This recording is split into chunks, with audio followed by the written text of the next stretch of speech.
Hi friends, it's Katie, and you may be asking yourself, Katie, what are you doing in a video with a raccoon? Well, it's not a raccoon, this is Rocket from Guardians of the Galaxy, and right now, Mama's gonna speak a little geek and tell you what I thought of Guardians of the Galaxy. First, I want to start out by saying, going into this movie, I was already a huge fan. I heard about it a little over a year ago, and I knew from the minute I heard about it that I wanted to know more. All I had heard was it was a ragtag team, and it included a gun-toting raccoon and a tree that only said 3 things. I am Groot. Not 3 things, I should say 3 words. This piqued my interest immediately, and being a comic book lover, I went out and checked out as much literature on Guardians of the Galaxy as I could, and I have a few suggestions of books that you can check out down in the description below, and I'm not going to waste any time on that because I really want to focus on the movie. So, the movie was fantastic. I was every bit as excited while I was watching it as I was in anticipation of it. It was a heartwarming, emotional, kick-butt journey that these people went on, and it was so cool. So I'll just talk about a couple of pros and cons. So I'm going to start with the pros.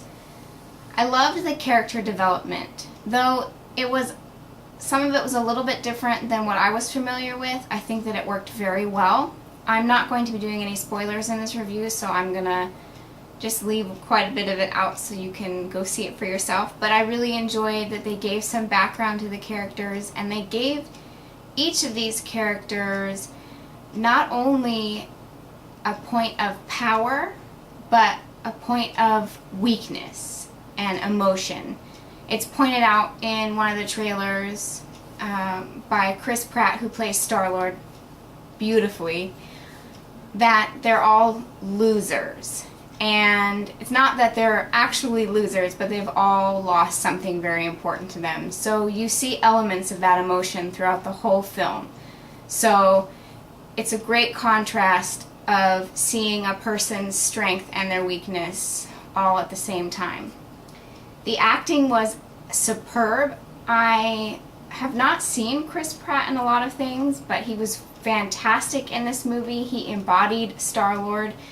I kind of dislike him in the comic books. He's always seemed a little bit, I can't use the word I'm thinking of on camera, kind of full of himself and a little bit, I don't know, kind of obnoxious. But Chris Pratt brings a sweetness to it that makes you feel like his inflated ego isn't really just inflated ego. It's kind of his way of surviving the tragedy that it's been in his life. And Zoe Saldana was really great as Gamora, though I'll speak more about Gamora in a little bit.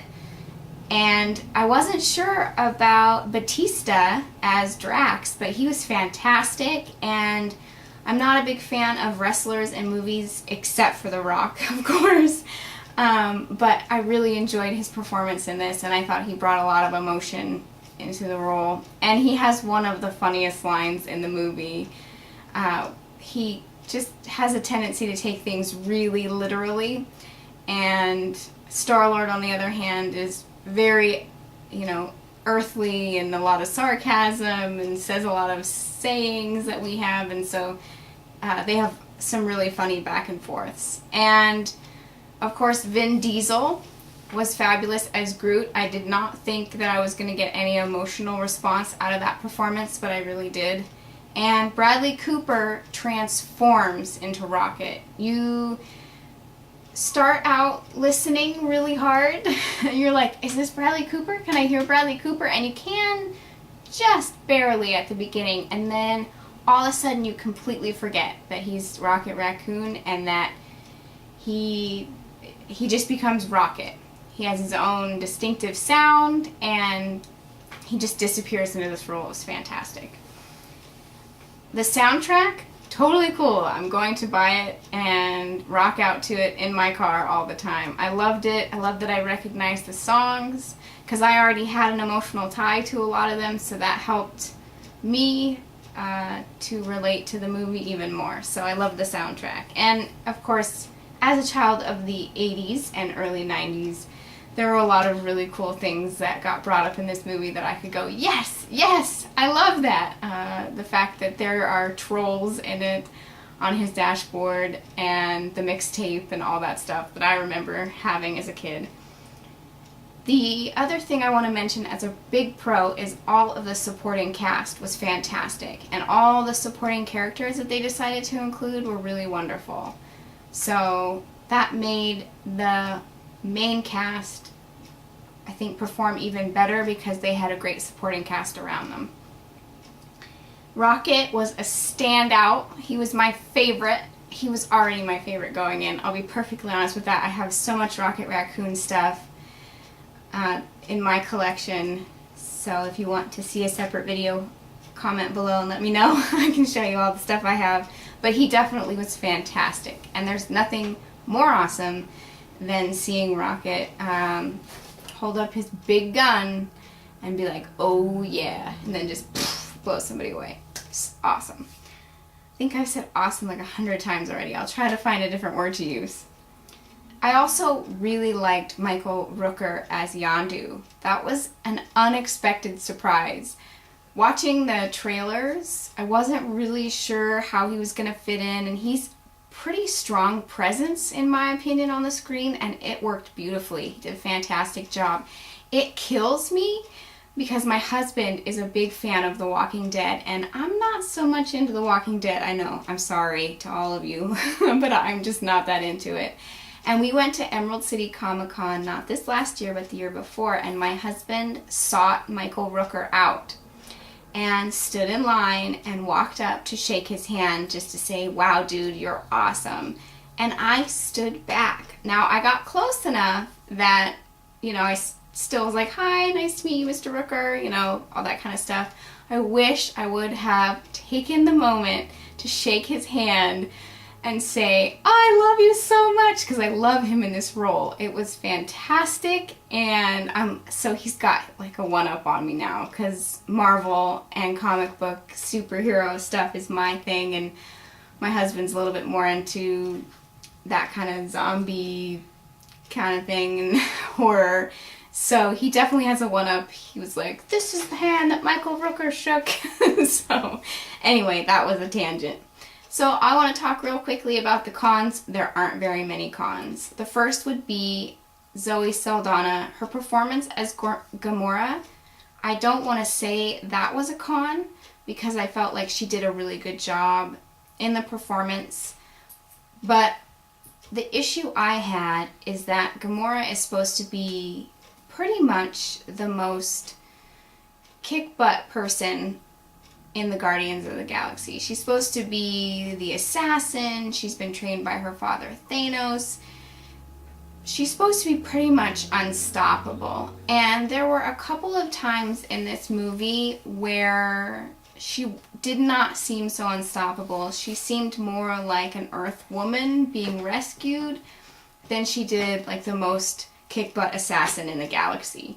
So my only critique in that would be just, I would like a little bit more truth to that character, not only because that's how she's written, but as a woman, it's empowering. And there aren't a lot of women in comics that have that kind of power, and so it was a disappointment to me that that wasn't utilized like it should be. And the other thing I wanted to speak about was Ronan. He wasn't, in my opinion, the kind of dangerous bad guy I was hoping for. They gave us some Thanos stuff and some other stuff that was kind of interesting and cool, but they didn't give us really any background to Ronan to explain why he wanted to completely obliterate an entire race of people. It seemed very rushed, like, oh, I just hate these people. I'm just going to destroy everyone, mahaha. And I get that they had to have somebody to go up against, and it was nice that it was somebody fairly powerful, and that they're trying to incorporate the Infinity Gauntlet and these gems or Infinity Stones and all this stuff, but it felt like a little bit rushed, in my opinion, not to give him at least some kind of a backstory. I know that it would have taken time away from the Guardians themselves, but that's another critique I have to say. Also, I watched a lot of behind the scenes and a lot of interviews with people that worked on the film, and they talked about Ronan's hammer. Is it a hammer? I don't know. That he puts the stone in and it lights up. And they say in some of the footage that I've seen that they tried not to make it like Thor's hammer, but every time I saw it, I thought, oh, look, that looks like Thor's hammer. Oh, look, that looks like Thor's hammer. Oh my gosh, I have something that looks just like that hanging on my wall in my office. So, as a person who is deeply obsessed with this whole universe, it was hard for me not to make that connection, that they looked almost identical, except for the fact that it was like lit up purple and had like a little Sharpie edge on the corner. So that was kind of a letdown too. Not that people can't have similar weapons. Of course, the argument would be in movies, some movies, you've got like Crusaders and they all have the same sword and they're all like cling, cling, cling, cling, cling, cling, cling. And that's fine, but I'm just saying that it kind of took me out of the movie a little bit to think, oh, Thor. Even though they're probably all going to be in the same movie eventually. So, overall, I have to say that I would give Guardians of the Galaxy a 4.5 out of 5. It was amazing. I recommend that you see it. It's a fantastic film. And I really feel like it's a great addition to the Marvel comic book movie universe that we have going on, and it's so exciting. So thanks guys so much for watching, and we'll catch you next time. If you want to check out more reviews, you can always find me at www.ourfamilieslog.com.